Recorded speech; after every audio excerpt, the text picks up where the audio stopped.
Your program will begin shortly. Launch sequence. Activate.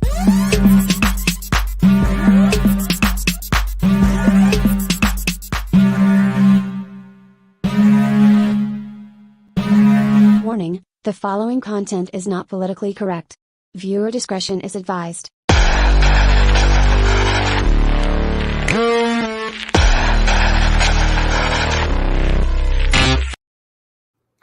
Alright, welcome back to the channel today, everyone. So, normally this is when I would give you the sponsor for the channel today. But my sponsor today is the AP4Liberty Shop.com. And who is my guest? Austin Petersen. Welcome. What up, Sara? How's it going? Oh, it's going. So it's interesting because, again, the tables have turned again. You are on my show. You are the first return guest to the show, so it's great. Nice, Sara. Good to see you. Nice earrings, by the way. Yeah, I know, right? AP4LibertyShop.com. On the bottom corner of your screen, make sure you put that /Sara in there. Nice banner. Yeah, cool, Sara. Well, it's good to see you again. Yeah, you too. I think so. The last time I had you on, it was over a year and a half ago, probably. I think it was last May. And it's really interesting because a lot has changed since then. You were the first person I had on the show after I started doing things a little bit differently. You can even go and look at that thumbnail, and that thumbnail is completely different than what I was using before. And that's kind of what ramped up a lot of change. So you were kind of that initial piece that changed my channel and made it grow like it is. And then you also got me on Slightly Offensive, so that was a huge boost for me. So I got to thank you for all that you've done and having me on your show and everything like that. You're welcome. First of all, welcome. Thank you. Hey, thanks for thanking me. It's funny because my impact, I feel like, on the liberty movement is like so much more is going to be really like how much I helped other people's careers more than my own. And that's a good thing to do because you get the benefit of seeing all these people that you've actually helped get to places, and then it's got to be rewarding for you. Right, like what I love doing is helping make libertarians famous, because if I can help other libertarians who are talented and hungry and want to get themselves out there and make them successful, then that's great. And I think that's my calling mostly, I think, in the liberty movement, is to help to broadcast the ideas and the talents of people who are up and comers in the liberty movement, like yourself.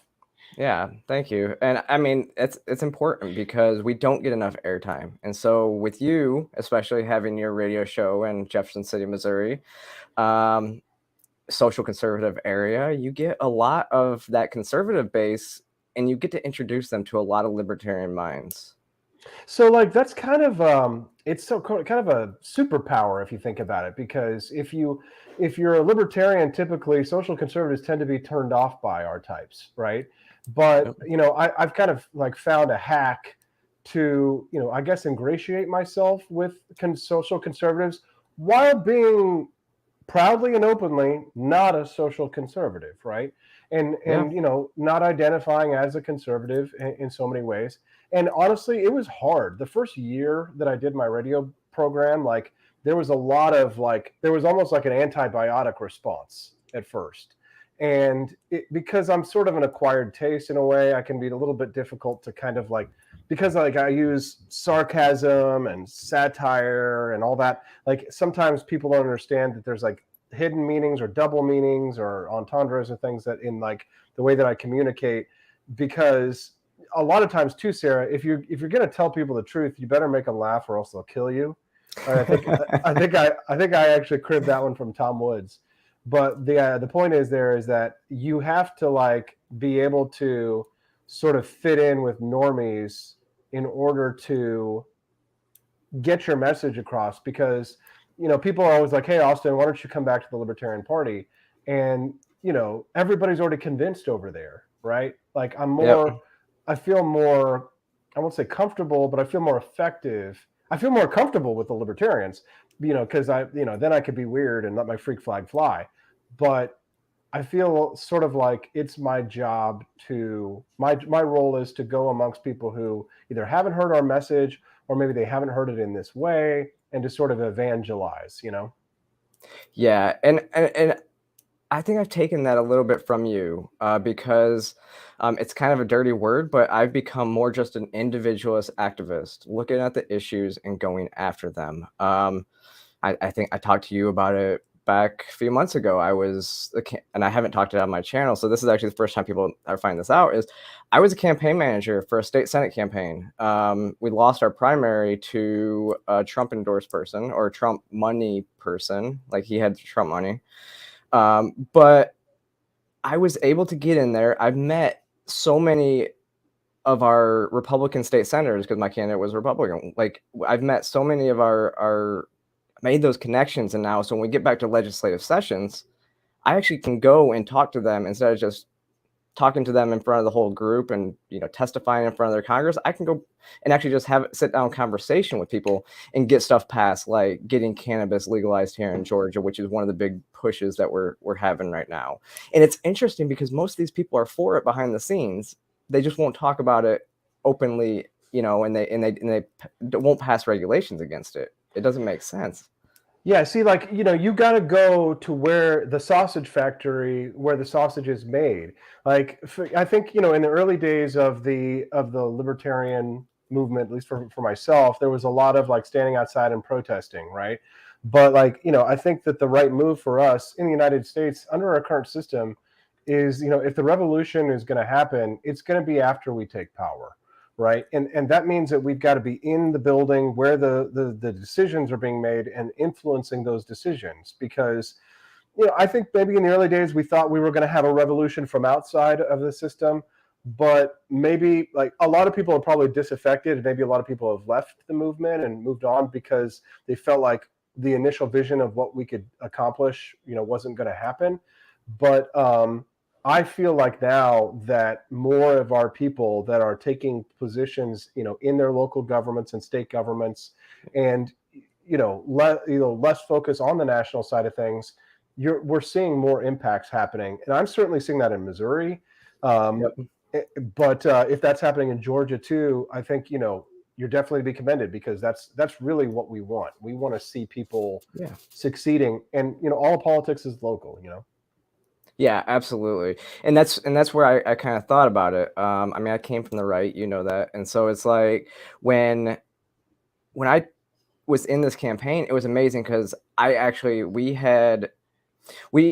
don't think the person that we lost to is going to be able to flip the seat, a Democrat held seat in November, just because it's a 48% Republican district.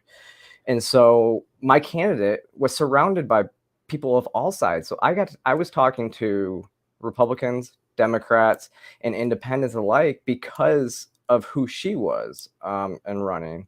And it was really interesting. And then I won't lie, I mean, just dealing with what we were dealing with what we had to lose, it almost disenfranchised me a little bit from the Libertarian Party. And now I am still a member of the Libertarian Party of Georgia, and I still appreciate the party.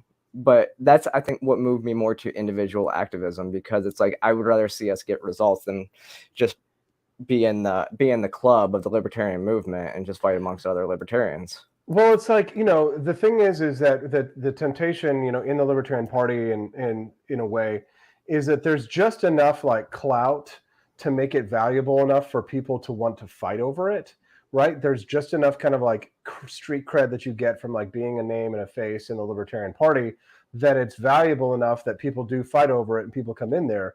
But it's in terms of like the larger impact, it's not impactful enough to actually accomplish the policy goals that we want to accomplish. Right. So that's kind of like it's sort of like a catch-22 in a sense.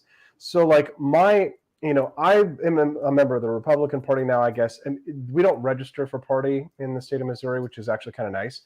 But I consider myself a Republican because I just know that makes certain people feel comfortable. And like, when I do that, I hang out with, a crowd of people who know that I'm a libertarian, philosophically. And sometimes what people get confused and they think, oh, you're a member of the party or stuff like that. But the people who matter, know and understand. But like, people value my insight, when I'm in these, moments where there's an opportunity to influence policy. People look and listen to what I have to say as a valuable insight. Whereas if I wasn't a member of the party, they would not. Either I wouldn't be there, most likely, or they certainly wouldn't give me the time of day.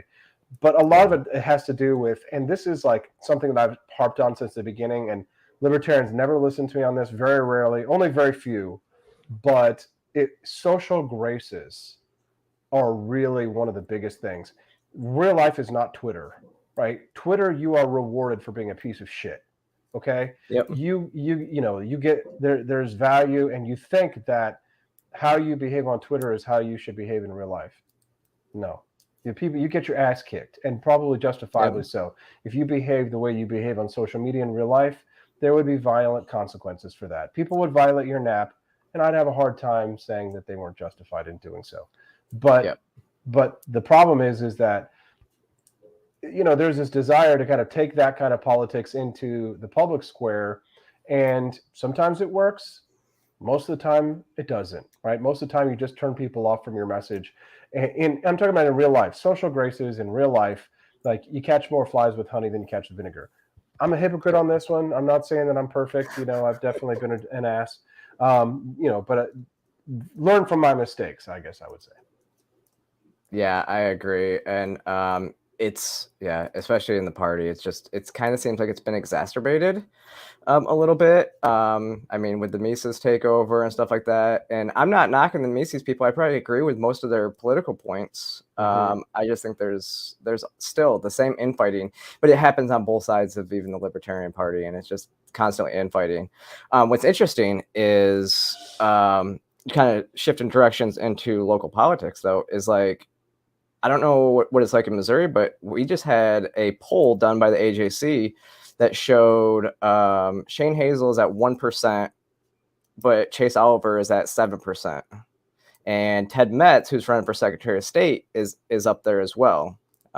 So we're getting some good polling here in Georgia. So we might actually see some libertarians get some decent numbers coming out of Georgia. And what's really interesting is people are voting for are voting for Kemp overwhelmingly over Stacey Abrams, but Warnock's actually winning that race. But Chase is pulling numbers from Warnock, so it's really interesting how the numbers are shaping out. Now, so it's like Democrats are more willing to vote for libertarians than want to vote for Warnock, but they're going to vote for a Republican. We've seen that in a lot of cases. I've seen sometimes Reason Magazine will publish the polling about, I think it was from the 2016 race when Hillary Clinton and Donald Trump were facing off, and they showed that it was, but I mean, it was Hillary Clinton. So, take that with a grain of salt. I mean, but they pulled more votes from Democrats than they did from Republicans, because people traditionally think that you pull votes from Republicans. But in this case, it wasn't so. And, I'm not sure about the, complicated nuances of the candidates and their positions in Georgia. Well, I think the same thing happened here in Georgia at the last election. Shane Hazel pulled more Joe Biden votes than. But he still got blamed for giving us the Democratic senator from Georgia, right? Exactly. But remind me now, they say they pulled more from Democrats, but were the amount of Republican votes that they pulled, wasn't it like enough to make the difference? Like you would not have had the Democratic senator? I'm pretty sure that was the case in Georgia, because I got whipped by by Shane and a bunch of libertarians who were like, "You're a traitor," because I was like, "Dude, I remember. We talked about this last time. Yeah, I was like, no. So what happened was, so this is why I looked at it and I said, because Joe Biden, just looking at the data, Joe Biden won the state.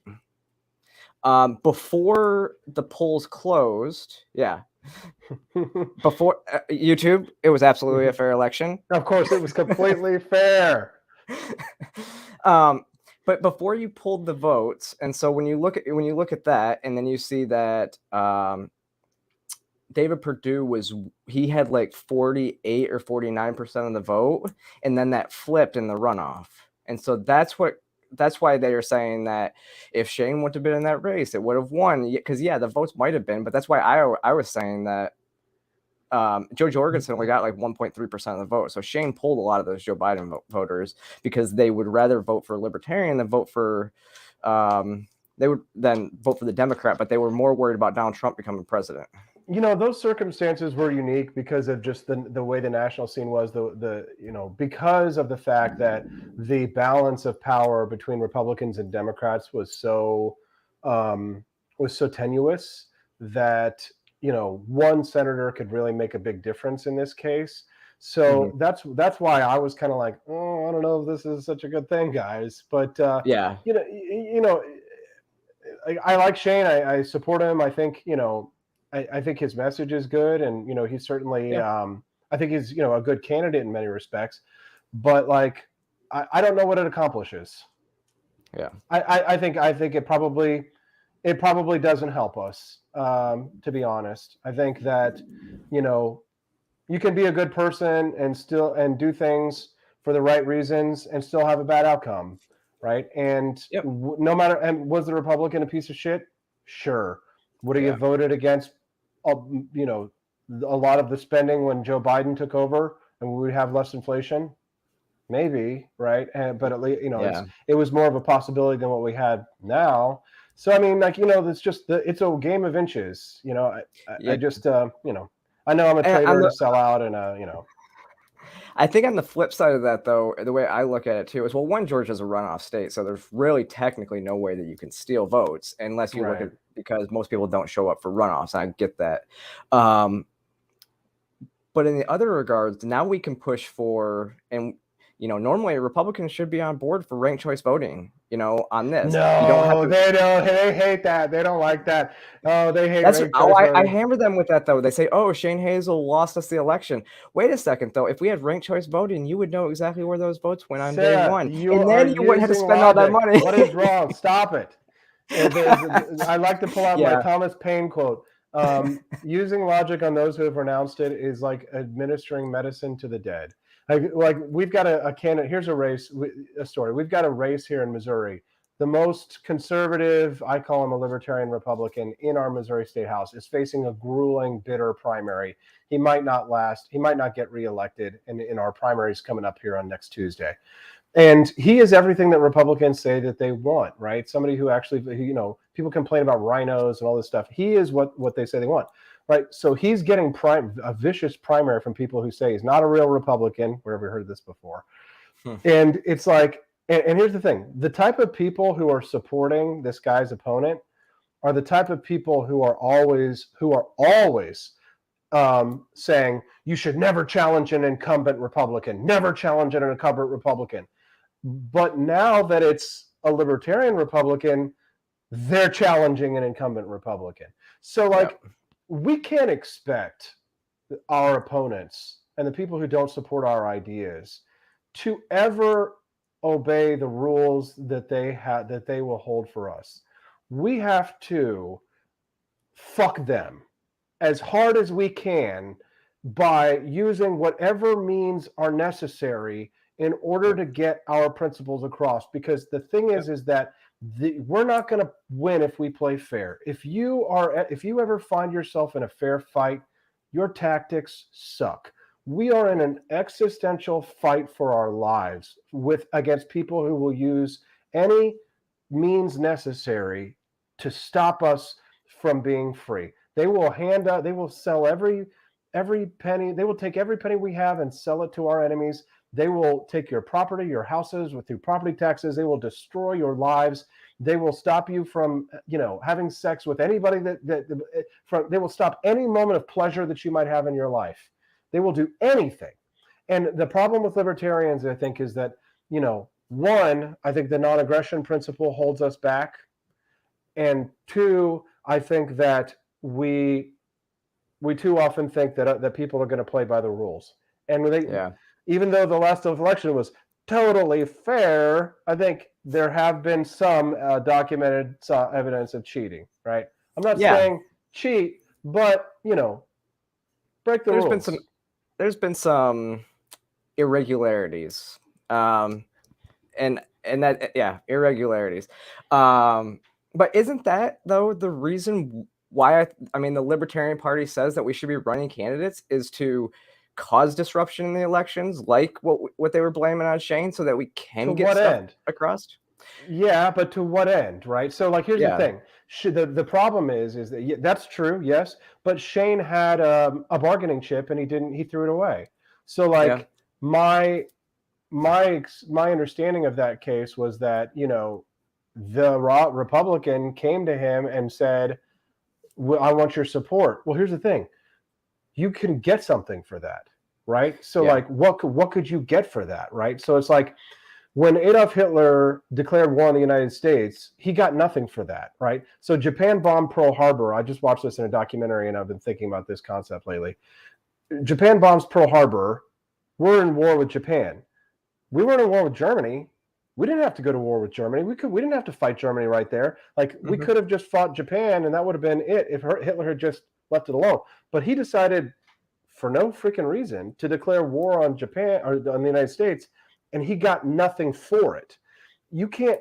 This is how politics work. If you're going to make a move, if you're going to do something and do like what Shane did, for example, and get that 1% and get to that level where you're actually a threat, well, you're not going to go from 1% to 50%, right? yeah, So what can you get for your 1%? Is yeah, it just a vanity campaign? Right? I'm not saying that is, and I know if he sees this, he's going to be mad at me and pissed, and he's going to tweet at me, and he get a lot of rage like last time. But the thing is like, get something for it, right? yep, Get something for the cause and bring it back, because people, we want our leaders to bring back dinner, right? We want our leaders to bring back food, put food on the table, and that means that if you're going out there and you've actually got a bargaining chip, play that hand. You know what I mean? yep. That's my thing about it, is that he had a chance to get something for the liberty movement, but he threw it away. Yeah. I mean, I can see that. Or didn't I play can the see hand. I know that they were working on it. I had Ryan Graham, who is the chair of the Libertarian Party of Georgia, was on here just not long after you were on here, and he was discussing that they had it set with the Republican Party they were going to endorse.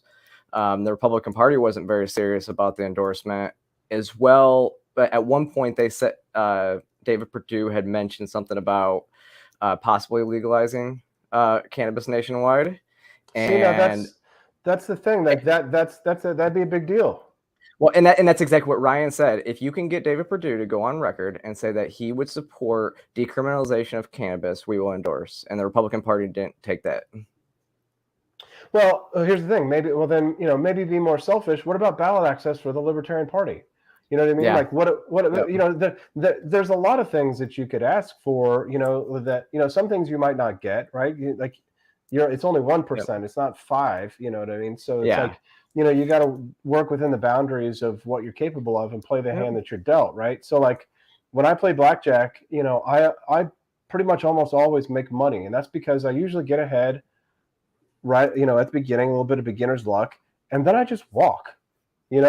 I take my $40, I take my $100, I take my $200, whatever it is, and I'm like, peace. I'm gone, right?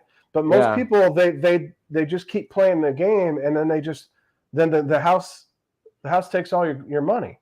So I know that, like, again, this is not a message that if you're already a member of the Libertarian Party, then you're a radical, and you want to hear a radical message, and you want to hear somebody say, we're going to burn it all down, we're going to make killdozers, and we're going to bulldoze the city halls on this day, right? But if you're working with, that's the kind of the dichotomy too. It's like you're working in a political party and you're running for office, so you're endorsing the system to an extent, right? So you're legitimizing it to an extent, right? But then you won't play the game. Like if you actually get like some chips, you're not going to play the chips. It's I got what you're saying. And so the last time you were on, this was kind of the conversation we were having then, just in a different light. We spoke about why or how libertarians can positively impact culture. So the question really is, how are we doing? Well, honestly, I'm kind of excited about Eric July. I mean, he's got his comic book franchise now that he got started up. He raised $3 million freaking dollars for that thing. I mean, yeah, I know. I saw that. Oh God, I'm jealous. Like that's awesome. You know what I mean? Like, he's obviously mega talented and he deserves it. Something that I think is interesting on that one is not just like the cultural impact of the comic book, but like we're seeing he's getting like fucked over by PayPal, and it's like, what's going on? That's there, happening a lot lately. It's happened a lot Yeah. lately. Colin Wright just got taken off from PayPal as well, and then Sydney Watson got taken down from Patreon, and so I think she See, also got PayPal'd as well. Locals, Yeah. you know? Which the biggest thing with the PayPal stuff is that is why like Bitcoin is so important. That's why crypto is so important, is because then you don't have to worry about these payment processors taking your stuff. You can actually exchange coin just like cash online. Yeah. So like, I endorse the system by like playing the system, but I also endorse the counter economy. Like I completely agree with the philosophy of agorism. Right, like we should be playing counter economics, to a degree. Like I don't think people who I don't think that people who don't get involved in politics, but who are involved in counter economics are making a wrong decision. Like if you don't vote, you're an anarchist. You don't vote, and you participate in counter economics. Great, I think that's a legitimate way to fight the system outside the system. Try and bring the system down by using Bitcoin, getting off the grid, building a farm and being self-sufficient, and engaging in counter economics, which some of that's a legal gray area, some of it's a black market, but fuck the state. I'm a libertarian. I don't care. Like it. I think that the government is mostly immoral. So I won't tell you to do things that are illegal, because that would be illegal. But I will say most of the things that I think government says are illegal are not really crimes. Yeah, I think you're right. All right, so let's talk about the shop for a little bit. Yeah. So why you started the shop and it seems to be taking off. I see you posting stuff all the time. So obviously you're doing things right. You got all these influencers and Which you're one of really them. going for it. Yeah, it's yes, so much. I'm happy to be part of it. It's so much fun. I guess I didn't realize it. I've always been kind of a good salesman. Like I'm good at selling ideas, but like I wanted to like sell products. Like, and here's what happened. So it started with like the Buddhas. Like, keep scrolling down. Oh yeah, and you'll see the Buddhas up here. Okay. Yeah, you can see the Buddhas. Keep going down, and you'll find they're there, Liberty-themed Buddhas.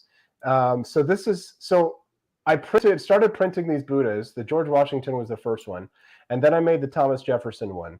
And it was like, people were like, hey, I'll buy that from you. And I was like, okay, well, how much would you pay? And they were like, $15. I was like, okay, well, that's a viable business model, right? Because I've got my 3D printers. And so, I started 3D printing stuff. And man, poor Stephanie, because she does the packaging and shipping. She gets buried under a pile of boxes sometimes. And like, honestly, it is getting harder now, just because like, there's a lot of excitement in the beginning. So I have to find new ways to scale. But the influencer program that you're a part of, I'm really optimistic about. Like, you do have to kind of nurture it and keep like bringing new people in. But it's a good way. It's a good way to get people involved. And like, here's the thing: like, a lot of Liberty merchandise tends to kind of suck or be all one size, fits all sort of stuff, where it just says it's a black shirt with white print that says "End the Fed." And like, yeah, I do offer that, but like, look, there's a 3D printed killdozer. Like, I made. Yeah, I was gonna say you mentioned the killdozer earlier, so I was like, okay, well, you got that. Yeah, so like that takes a long time to make. That's why it costs that much.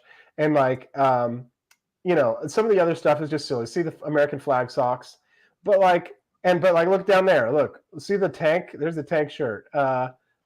Where is it? Right there. It's right there. You just roll by it. Yeah, it says "Riding Dirty" and it's a tank. Some of these things are my original designs. Some of them, like, other people designed. And we drop ship them. But like, there are a lot of things on there that I make. The "Call the Cops, I Don't Give a Fuck" magnet. I made that. The carbon fart print shirt. Like, I came up with that design. I've taken some of my popular tweets that people like and made them into magnets. Come back with a warrant. We sold like 20 or 30 of those come back with a warrant mats. And so, here's the thing, like, affecting the culture. Like, this gets people talking. Like, I've already heard stories of people who have come over to other people's houses, and they're like, what is that Buddha? Who is that Donald Trump? And so it's like, it's a fun way, like a funny way to start a conversation. Like, a lot of libertarian merchandise tends to be very sort of like angry or scary or like, the cure for 1984 is 1776, like revolution. Whereas like my stuff, you know, yeah, we do have some of that kind of stuff, but for the most part, it's kind of jokey. Like, look, see that shirt says The commies aren't people shirt. Yeah. Yes. And like, you know, the Coolidge is my homeboy, you know, and just funny stuff, you know, Lambo, is that a rainbow? Like in the retro forms, it's kind of cool. Yeah. It's just kind of like, you know, don't tread on me, but a baby. There's your don't tread on my earrings. You know, like you don't see that anywhere, you know, like, so it's fun. Get in, loser. I don't know. Like some of the stuff, because it's my personal shop, I'm just like, this is hilarious. You know, that hat right there was like a hat that was made for Donald Trump and Shinzo Abe, who was just assassinated. So like I made a copy of it for people who were like, you know, rest in peace Shinzo Abe and stuff. And you know, like some of the stuff is like very just straightforward, and some of it's just like cultural: drive truck, drink beer, eat meat. You know, like just funny. And you're constantly updating this because there's more stuff on here than even last time I looked at it. Like the rules shirt, I like that. Yeah, fuck the rules. Yes, yeah. So yeah, I just added that yesterday, and see Fire Fauci's on there. Fascism, welcome to our hills. Have you seen that? I've got a new T-shirt series that I'm making, and that's the first one, Founding Daddies. The Founding Daddies. The Founding Daddies, yeah. And it's all just going to be like libertarian pickup lines with the Founding Fathers. So, girl, you looking laissez-fine as hell. and see, like that's my approach, because like I feel like humor, comedy, like that's, you know, laughter disarms people, right? And it gets people to, you know, you can have a conversation with people if you can make them laugh, and that way, you know, you're their friend, and once they're your friend, you can talk to them about politics, you know, like. Yep. So that's what it's all about. The AP4Liberty Shop. If you're there, use code Sara, SARA, and yeah. I mean, here's the thing. I don't know how well it'll go. Well, but like right now, it seems like there's a lot of demand. You know, we'll see. Yeah. You know, I'm not sure where it'll go, but I mean, you know, my ideal is that one day I've got a merch shop that's killing it. You know, doing what you're doing, podcasting and live streaming, working from home like this, and I am writing documentaries and producing documentaries because I really want to start doing that soon. So that's my goal, is that in the short to medium term, I want to get completely self-sufficient and work for myself and produce documentaries and 3D print awesome, you know, Buddhas and you know, Liberty merch. And that's my dream, is to like have a thriving media company that, you know, Stephanie and I can raise kids on and spread the message of liberty.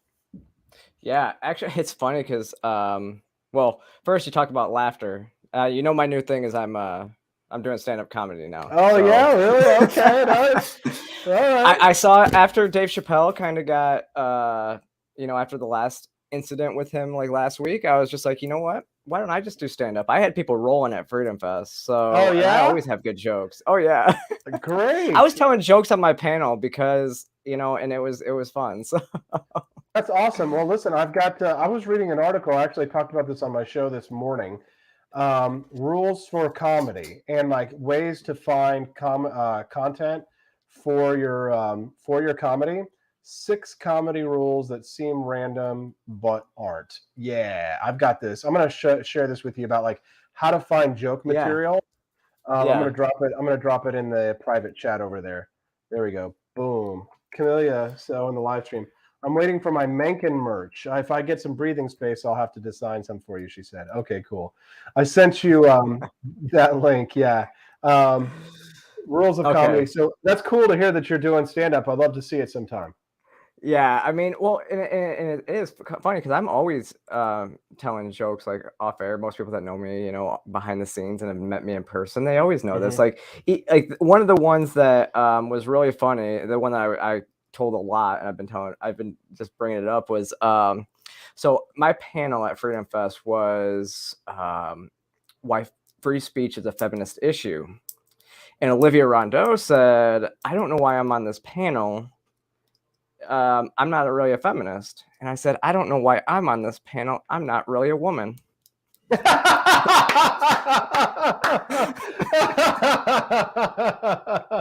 See, now that is, I think if you do that, and if you can come up with an hour of material and go and hit like the Comedy Cellar in New York and places like that with that kind of humor, you will go far.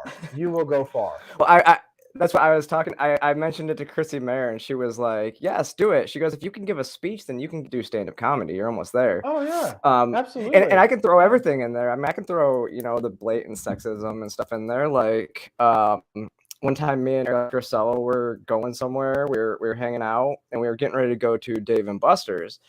And she was just like, "Hey, Sarah, can you drive?" I go, "Of course I can drive. I used to be a man." That's good. That's good stuff. Oh yeah, Sarah. I believe in you, Sarah. I think that you can do great things. Oh, thank you. So that's the new venture, and I've also been looking at doing some documentary stuff too, as well. So we'll talk about that. Maybe we should team up. See what you're doing. See what you got planned. So yeah. I've actually been like putting these concepts together as like kind of like a 6-part package for like a couple of years now. And I have those, and I'm ready to I'm pretty soon I'm ready to start fundraising for them. And I also have a reality show that I think would be, I have a reality show that would be like mainstream in terms of its appeal, but like, it would be like related to politics, but it would be able to like be consumed by normies. So. Oh, I gotcha. My brother Justin over there in this stream, he says, we need funny trans people in our community. Yes, definitely. We do. And we see, laughter, like you said, laughter brings people together. And my full thought on that too is that if you can't laugh at yourself, then you have no business laughing at anybody else. That is the key. The key to getting along with people is not taking yourself too seriously. Like the surest way to like get people to turn against you is to act in such a way as to demand to be taken seriously. It's kind of like that. It reminds me a little bit almost of that Margaret Thatcher quote where she says like having power is like being a lady. If you have to tell people you are, then you aren't. It's kind of that in that same concept, in that same vein, right? Like we demand. I don't know. Did you ever see Arrested Development? Yes, I've seen the show. So there was Job was part of this magician troupe that would fight against magicians who would reveal the tricks, and they had this picture that they would show that all the time and say, "We demand to be taken seriously," and it was the butt of the joke because the surest way to get people to make fun of you is to demand to be taken seriously, and we get a lot of like try-hard libertarians. We get a lot of people in politics, especially, who are like, we have to be taken seriously and things like that. And I agree that, we need to have a good image and polish and be professional and all that kind of stuff. But like, Emma Goldman was a communist anarchist who had a quote that I actually really like. And she was at a dance hall in New York one day. And, she was dancing, and another communist revolutionary grabbed her and pulled her aside and said, "It's not appropriate for a revolutionary to be dancing." And she goes, "I don't want a revolution without dancing." And, I always like harken back to that because, I don't want a revolution without dancing either. We can have fun and have the liberty movement, have fun, and we can dance and we can laugh and we can make music and art and make comic books and all that.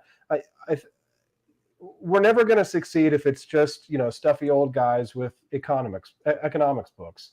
That's we're going to win if we consume the culture, and that's going to have to be funny TikTok videos, comic books, funny stand-up comedy, right?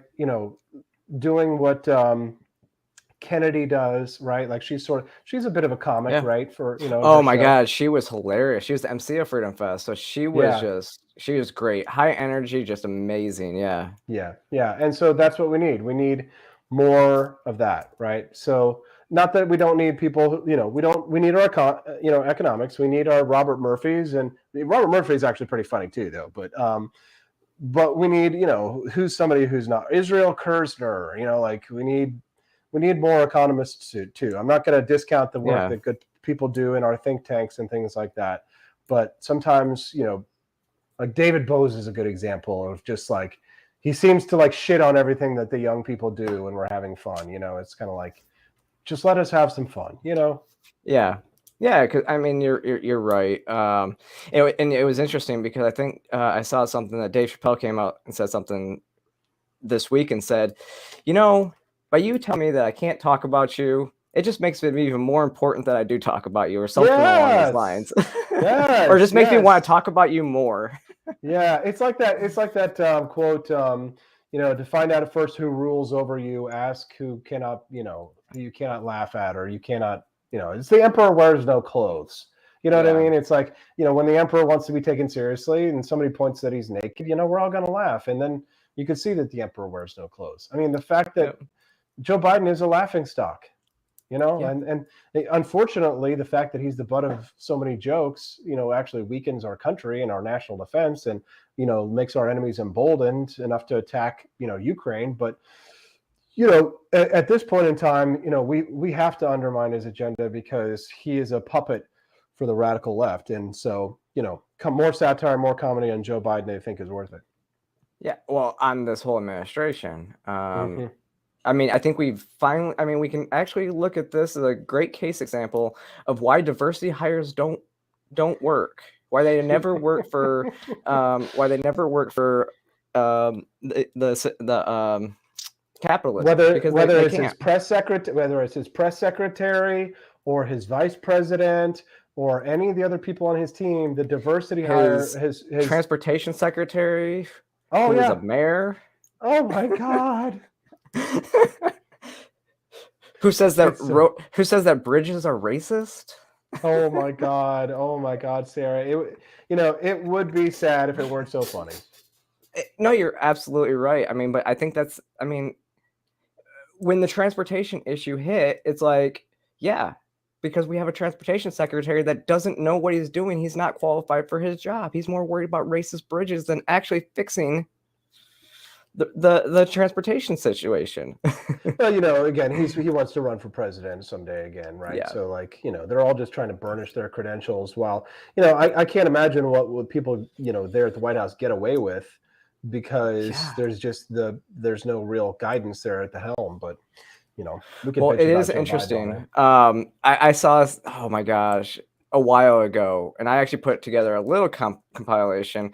So when Kamala Harris was speaking one time, and she just kept going and using the same word over and over, and I pulled an old clip from Veep, which I can't show on here, but I pulled this old clip from the TV show Veep, where she does this like ramble speaking, and it was perfect, because then Outspoken magazine, they did with Kamala Harris, they had her, and then the end credits to Veep with the music and everything. It was like, so I put the Veep stuff in there, and then I had Kamala Harris, like it was like the credits were rolling, and she was still talking, and the music was going, and it was perfect, because she plays off like a sitcom, like when she speaks.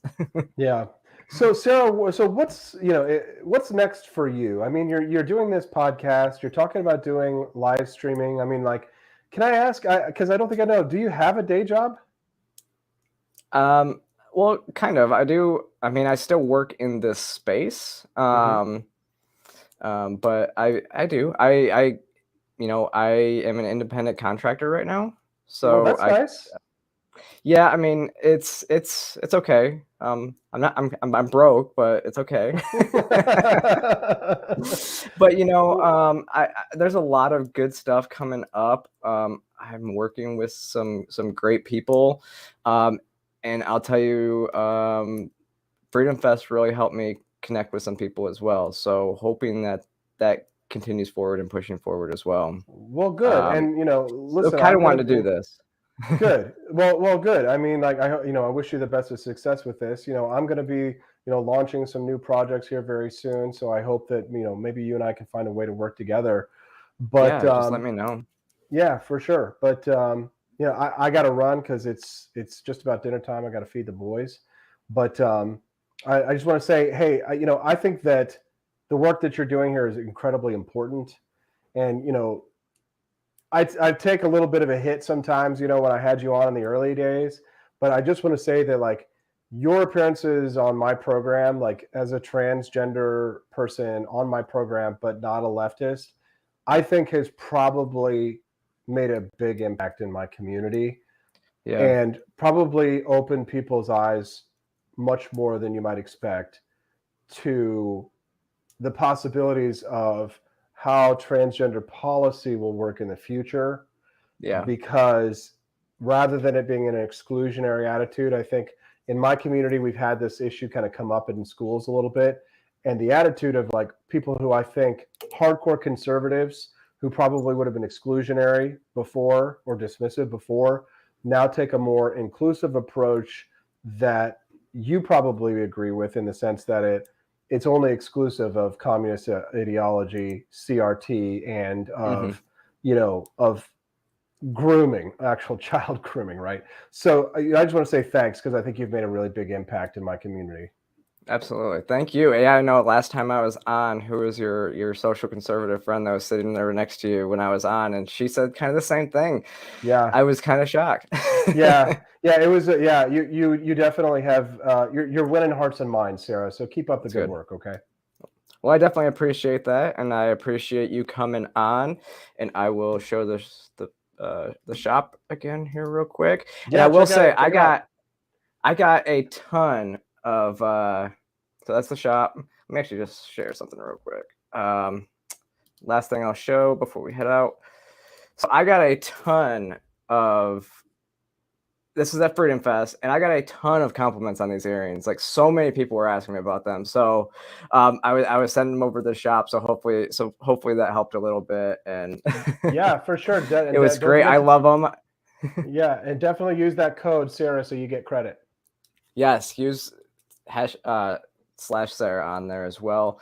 And again, Austin, thank you, and thank you for all that you're doing as well. And you know, it's I look forward to working together in the future and whatever we have coming up. So we definitely will, Sarah. Thank you. Keep up the good work. Take care and have a great night.